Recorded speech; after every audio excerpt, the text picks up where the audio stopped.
want your heart surgery. Gotta need your heart, so I can be what you're coming to be. I wanna talk like you, I wanna walk like you, I even wanna act like you. Ain't no cap, it's true. Hello. Hello, everybody. All right. God bless Hello. you. Hello. How's everybody? Yes. Welcome to the Germany, straight from the heart. Yes. So glad to have you today. Yes. So glad to be here again. Another week that we've made it, and we shall rejoice in it and be glad. Yes. In spite of, we have to have an in spite of life. Life just sometimes when life brings you lemons, you make lemonade. Yes. And you keep rolling. And so that's what we intend to do. And we're excited to be here today just to share with you again. And as we always state, this is straight from the heart, life, love, and legacy. So you may get any of those at any given time. But tonight we're excited because we're going to talk about legacy.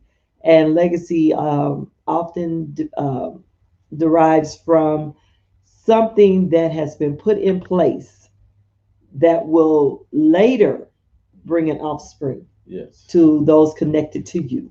And so I don't know, there's a lot of things that when we think about legacy that I would like to see transcend over to our children.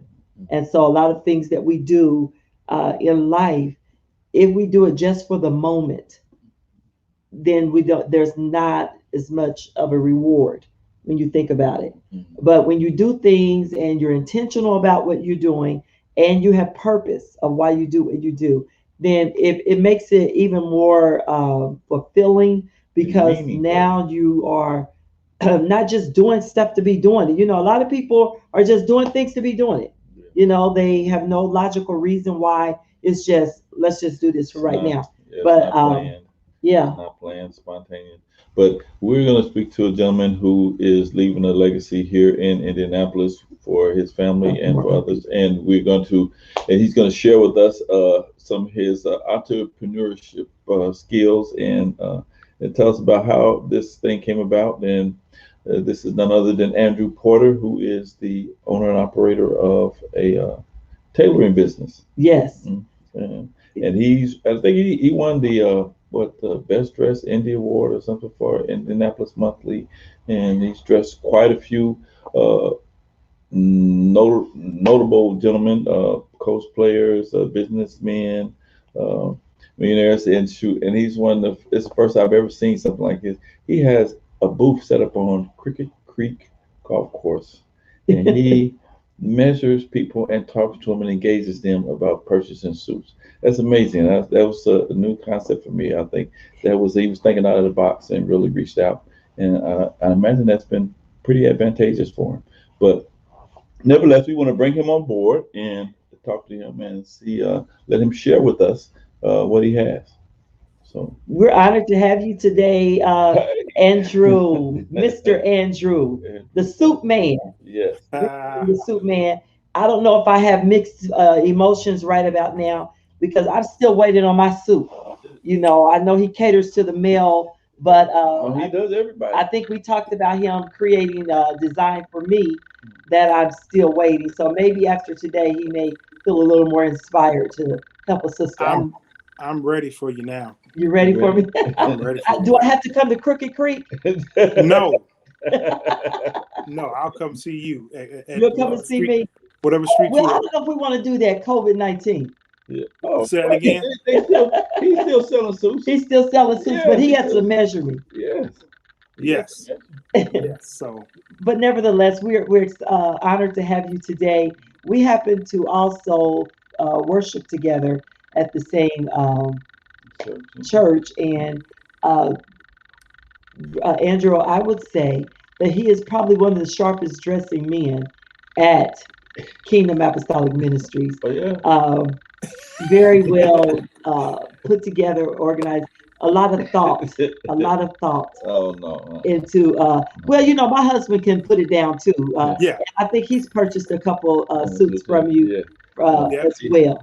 Yes, he's top dollar. He's a high market. He's high market now. No, So but he has stuff for in my price range. We together. Yeah, your price range. I got stuff in your price range and wherever you want to go. Oh yeah, I know. I seen the Cadillac, and you know, you want the Cadillac truck. So No. it's just people do what they want to do. But They that's, do that's, what they I'm wanna gonna walk do. with you, though. That's a poor man's Mercedes. That's what that is. That's poor man's Mercedes. That's what that is. Okay. But Andrew, we really are. We're honored to have you today, and what we want to do is just kind of dive in, and we want you to just share your story. It's very interesting to me, um, and maybe perhaps later on we can have his wife Tiffany and his daughter come on as well. They have this is a family that is just I say have a brilliant mind, a mind of entrepreneurship and business minded, and just how to pull things together. His wife is incredible as well, but we won't let her steal his thunder today. And so but that's my girl Tiff, and so I got to throw a shout out to Tiff and Lindsay. But nevertheless, they are just a dynamic duo. But today is your day, Andrew, and we want you to just share with us a little, of your story, how it all came about. Were you playing dress up when you were a little boy, or did you just, this always been just something you love doing, is dressing and making other people look good? How did this all come about? Well, first of all, thanks for those kind words and compliments. I really appreciate it. It's just something I enjoy to do. So dressing is just, I don't know. Sometimes, it's funny because the preachers be preaching on us. The people that you ain't got to have on a fancy suit. I'm thinking, well, it's okay to have a fancy suit. But anyway, my story, I, from Detroit, Michigan. A lot of people may know, some may not, but I got sort of inspired, sort of watching my father, as a kid, as a boy. And as you grow older, sometimes you try to emulate your parents or your dad. And then as you get a little bit older, you try to outdo them. Right? So it started out by watching him. My dad was a pastor, as you know. So back then, from our church in Detroit at Clinton Street, the pastors didn't wear robes, right? So my dad preached in suits and a white shirt every Sunday, right? Okay. Or every other Sunday. And so for him, it was dressing up every Sunday. He was the type of guy who he actually, there's jokes out, but he was the type of person who actually cut grass in a dress shirt. Wow. People go out and cut the grass. Your French cuff shirt, he roll up the sleeves, suspenders on, and the full 9 out cutting the grass, right? So he was always dressed. So it got to the point where it was just sort of natural, and I sort of sort of fell, I don't want to say in love, but I really had a passion for clothing, and found myself, one at the house, maybe ironing my pants a little longer, wouldn't make sure I had that crease down the middle. We didn't have much, so I had to make do with what we had. So it started just from a passion of, appreciating clothing, liking fabric, liking suits. And there was another gentleman in Detroit who has a couple of stores now, Algernon Bartell, shout out to him. Him and his brothers, Bartell family from the Temple, huge entrepreneurial guys. They have several stores across the cities. And he had a clothing store. So me and my brothers would go in there a lot and just window shop, because we couldn't afford a suit. He had a suit for $960. It was a Zanetti suit, and I was about 18 years old, and I put it in layaway with about $60, and I never got that suit out. I can only. So where's the suit at? The suit is still in layaway. It's still in the layaway. Yeah, because I couldn't afford to get it out. I love the suit, but yeah, you put it in layaway. I put $60 on that suit, and it just sat there, and I never got the suit out. So, but so that's the start of it. Coming, watching them and my dad and them at the church, and enjoying clothing. And I moved here to Indianapolis back in 2002, and worked. I was blessed to get a job at Visteon. I was a supervisor. Well, I got hired in Detroit. Me and my wife wanted to move. Aaron moved here first, right? And we would visit. you know, then we liked the church, you know, we liked the city. We wanted to branch out a little bit and just do something different.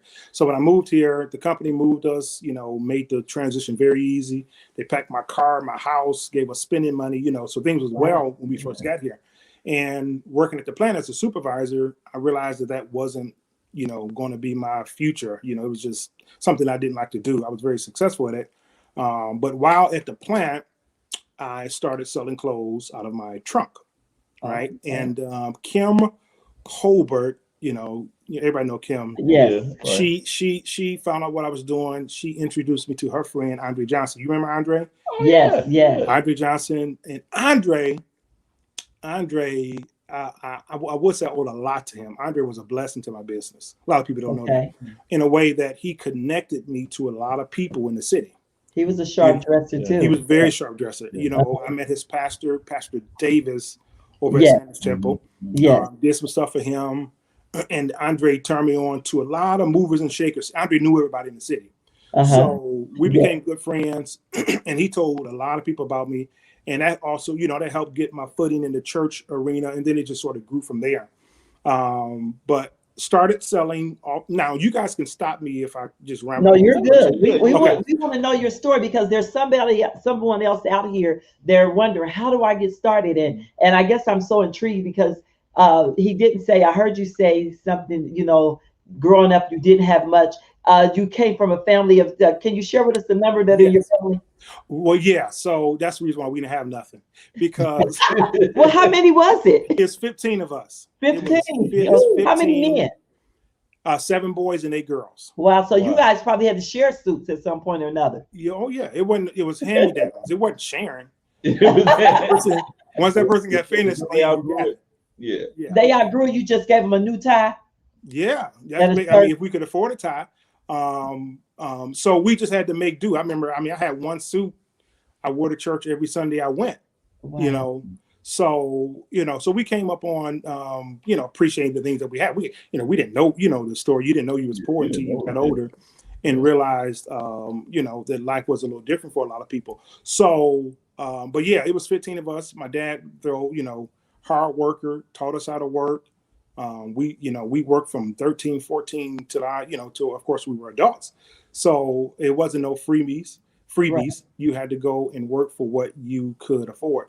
But that helped, me watching him Mhm. grow and take care of his family, take care of the children. Mhm. With 15, 17 people in the house, you would think that the house was falling apart all the time. Mm. You pull up on my dad's house, greenest grass on the block, the cleanest outside on the block, Wow. house clean on the inside. It's just, you wouldn't think that 17 people lived in that house, so he wanted to make sure that when you go out and my mom, of course, as well, when you go out, you're going to put your best foot forward. Right. Yeah. So that was sort of, how we came up. We did a lot of window shopping at the Men's Warehouse. We did a lot of window shopping. A lot of window shopping. A lot of window shopping, last minute Easter. I remember going into, it's Friday night and we're trying to put suits together for Easter. Most people had their Easter outfit 3 or 4 weeks ahead of time. So Mhm. we had to try to, go to Goodwill and put some stuff together and just make it work. But clothing was always a passion of mine. So Yes.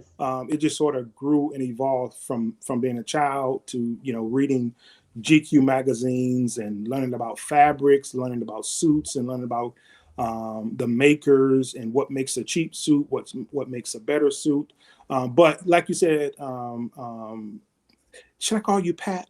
Pat You're Moran? fine. Pat I'll call you Pat. works So like you with said, it started, I would say, for anybody that wants to do something on their own, that. Mhm. you want to make sure you have a passion for whatever that is. Yes. Yes. I was talking to my sister Yolanda, give her a shout out. She's a phenomenal cook. And I was at her house the other week. And if I'm black, I'm going to put her on blast right now. I'm going to tell you about Yolanda. She loves to cook. And if you eat her food, just give her the biggest compliment you can. Don't tell nobody. Okay. Make sure you compliment her, right?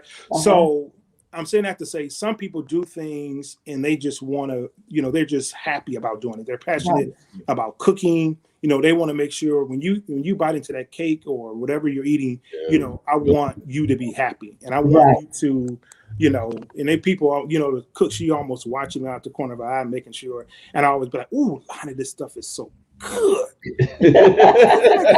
So, but the point I'm trying to make is whatever you do, you want to make sure you have a passion for. For her, I asked her, I said, you know, why do you like to cook so much? What gives you joy? Is it the fact that you can cook, or you like to see people happy when you cook? And for her, it's like, I like to see people happy, you know, so that's her passion. Now cooking is a different, you know, that's a monster. You know, you and your mother been cooking. It's hard to make money from cooking, but you can do it. But the point is, for me, you know, I have a passion for clothing. Yes. And when I order a suit, you know, I measure a guy, fit a guy, we design a suit, you know, it takes 4 to 5 weeks for that suit to come in.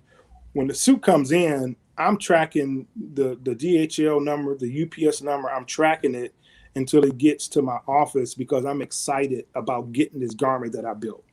So it's almost like Christmas every time I get a box.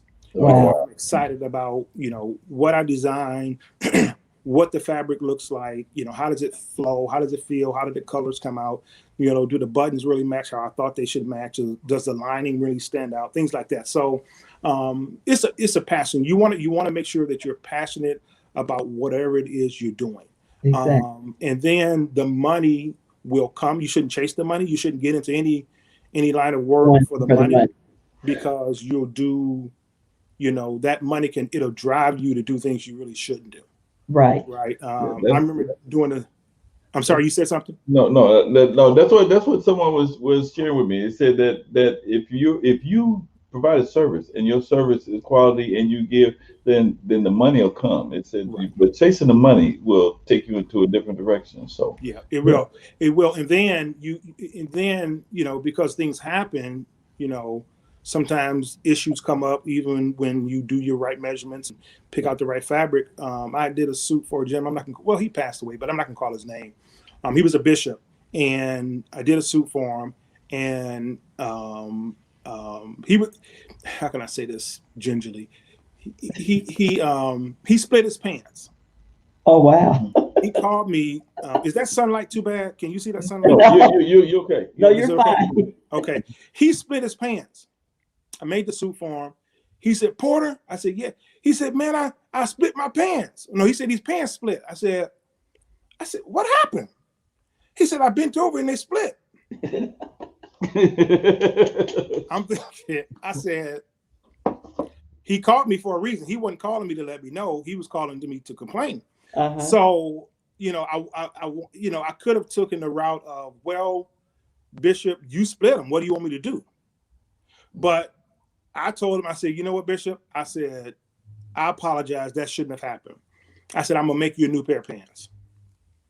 And I didn't make any money on that, right? So I made the pants, redid it for him. He got them, and he was completely blown away that I did it and didn't expect anything else. And he told me, he said, you know what, Porter? He said, when you did that, I knew that you had integrity. Yes. He said, you know, he said, you have character and you have integrity, so I'm gonna continue to do business with you. Mm-hmm. So the point is, you're gonna sometimes, if you go after the money, you know, you'll lose out. You'll lose character in things that you should do right. Exactly. You won't do because you're only there to make the profit. Yes. You know, and I tell people, you know, for me, I tell all of my clients, well, I don't tell them, but I let, you know, part of my story is I'm going to treat my customers how I want to be treated. You know, so for me, it's always going to be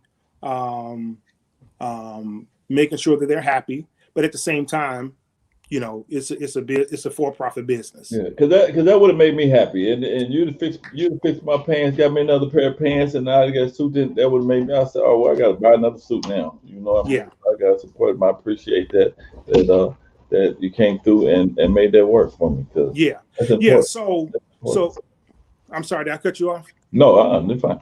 Okay, so it's, you know, so you don't, if you go after the money, you'll have a bad relationship with that particular customer, because while he expected you to fix a problem that he created, you know, I could have went and said, well, that's not my problem. I could have went and read a policy and had, you know, an attorney write up something and say, hey, you know, if you rip your pants, Mr. Porter's not responsible. I could have did that, and I would have been right. Right. Yeah. Not responsible for damaged goods. Right after you split them. You know, if you bent over, I bent over. You know, so it really, you would want to have a passion for what you're doing and not chase the money, because the money will come, like you said, Randy. Once if someone enjoys you, they enjoy your product, they'll pay for it, because people are going to pay for what they want. Yeah, Exactly. we have a guest here, Brenda Patterson. She's sharing with us that you blessed her son Phil with the custom made suit, and he still has it to this day. Yes, that was quality. Yeah, now just one little correction. It wasn't full custom. It was a tailor suit, but it wasn't full custom. So I love you, Brenda. I'm sorry. Yeah, right. So yeah, you know what? And nobody knew about that, but I think me and her, maybe a few other people. But that's another thing, right? You know, legacy. I got so many stories to tell. Legacies can really go a long way. Now that young man has a testimony and an experience that he can take in his professional career or whatever he wants to do. Yeah. Right. And the way that he felt when I gave him that suit, and I wasn't doing it to get a pat on the back. I wanted to be a blessing to someone. But the way he felt getting that suit, now he knows that feeling, and he can share that in a different way with somebody else down the road. So you never know. He could be a mayor or governor or president one day. You never know. Well, I have 2 grandsons that we want you to help them to experience that feeling as well. I'll tell them the story. You'll tell them the story, but not the suit. Right. Okay. No, You know, that's we'll awesome. Your testimony, you know, and as you were stating, you know, passion is everything. I believe that you have to allow your passion to propel you to move forward. Often there's always going to be obstacles. There's, you know, the things that are going to pop up. And I think that's what happens a lot when individuals are considering becoming entrepreneurs. They look for it to be the easy road, but nothing ventured, nothing gained. Sometimes, as your story, as you stated, you didn't come up on a street of ease. It's kind of like hard knocks, you know, Right. But you took that same testimony and allowed it to push you, to give you that, to help instill that passion that was needed. And today, you're still here, you're thriving. You know, I've seen you in, what was the magazine? Indianapolis Monthly. Indianapolis Monthly, and several other accreditations that we've seen you, you know, witness you. Seen you on TV. Yes, Yeah. I mean, in New York with different designers, and I'm like, look at Andrew. I mean, he is doing it. There was only one thing missing. You should have took me and your wife so we could have got in on it and possibly We'll go after Kobe as well. But and you know what's awesome? You know, I have to take a jab at this is my buddy, your twin, Elder Aaron Porter. I won't tell him the name. We won't tell him you guys' name. Thank you. You know, I really could, but you know, Tiffany knows our history, you and I. So we'll let that just be between you and I this time. I'll let you slide this time. Thank you. Appreciate it. But nevertheless, you know, Elder Porter, you know, and he has, like, as you said, you have 7 brothers. I'm sure they are so extremely proud of you. Do they purchase suits from you to this day? Do your brothers purchase their suits? Mm-hmm. They do. Do you give them discounts? Yeah. The Bible says. I had to ask him. The Bible says, "Do good unto all men, especially them in the household of faith." In the household of faith. Okay. Yeah. So I try to give all my brothers and the saints. I cut a little deal. I try to cut a little deal. And I think occasionally you even assist our pastor, Bishop Gates, in his attire as well. Yes, I was actually talking to somebody about that earlier today. Yes, so I assist Bishop with his wardrobe, with suits and things when he needs me, and want to make sure that the presiding bishop is looking like the presiding bishop. Amen. All right. And I'm glad to do so. Bishop is a very, as you know, an extremely busy person. and I'm glad to assist them in that arena. It's like I can imagine now working with people like, the high net worth and I shouldn't say net worth, but the high energy and busy executives that help run the country and corporations. They need different people to assist them. Definitely, because their time is so valuable. They don't have time to worry about it's my suit in the cleaners, or what should I get to match the word with this, because every minute of the day almost is accounted for. So I try to help him to alleviate that pressure of making sure he looks like he needs to look as a presiding bishop. So I'm glad to be assistant to him. But you mentioned about passion and purpose. Something fell on me. I remember I don't know, maybe 7 or 8 years ago, something hit me, and it fell on me that actually your passion really fuels your purpose. Yes. Definitely. Sometimes, and that's, we can really talk about that for a long time, but there's something you're passionate about, and then something that you're purpose to do, right? So my goal is to, I love doing suits. I'm passionate about that, but my purpose, I believe, is to help young men, right? So I've always been wanted to reach out and encourage people and help, those that are less fortunate, be it jobs or even suits or whatever I can do to try to encourage people as well. So sometimes I guess the point I'm trying to make is, even though you're passionate about one thing, why don't you, it's probably good to understand that there's a purpose behind what you're doing. That's good. That's because, I'm selling suits, but that's not the whole of me.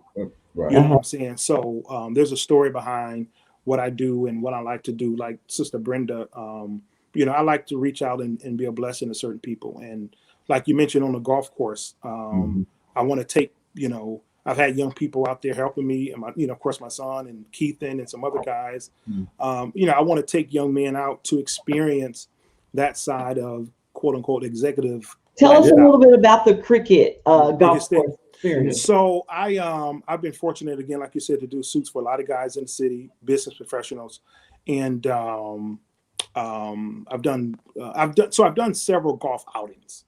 That one was one of that was probably my 6th or 7th event that I've done out on the golf course. So what happens is, I've networked with a lot of people in the industry in the city. Those guys, it started off as some gentlemen down at Northwestern Mutual Financial Planning Company. They sponsor big gifts on the golf courses. Okay. They'll bring a BMW out there. They'll sponsor a trip to Hawaii. They'll sponsor a trip to, I don't know, and, all type of gifts. So they brought me out to be a sponsor, to sponsor a suit for someone that may get a hole in one.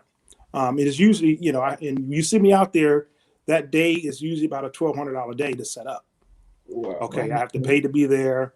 I have to pay for signage. I have to pay for food, and it's not free, but it's work, right? So the win-win is I get to meet some of the top net worth guys in the city. Yes. So they each come to the hole and they have to play.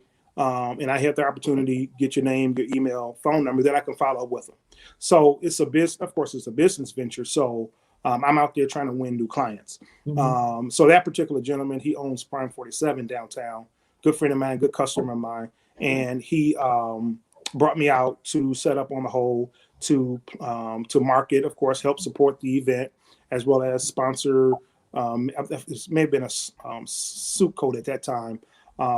So yeah, that's what it was. It was an event to meet his friends and the people that, his influencers, as well as sponsor, and for me to possibly gain new clients. And those events are really fun because I do get to meet a lot of new people throughout the city. I'm sure that sounds exciting, and even the long lasting relationships that are stemmed from it, being able to have those type of contacts in your database. I'm sure that's exciting. You never know when you can pull, or when there's an opportunity that you want to give back, or you may need some assistance, throughout your business.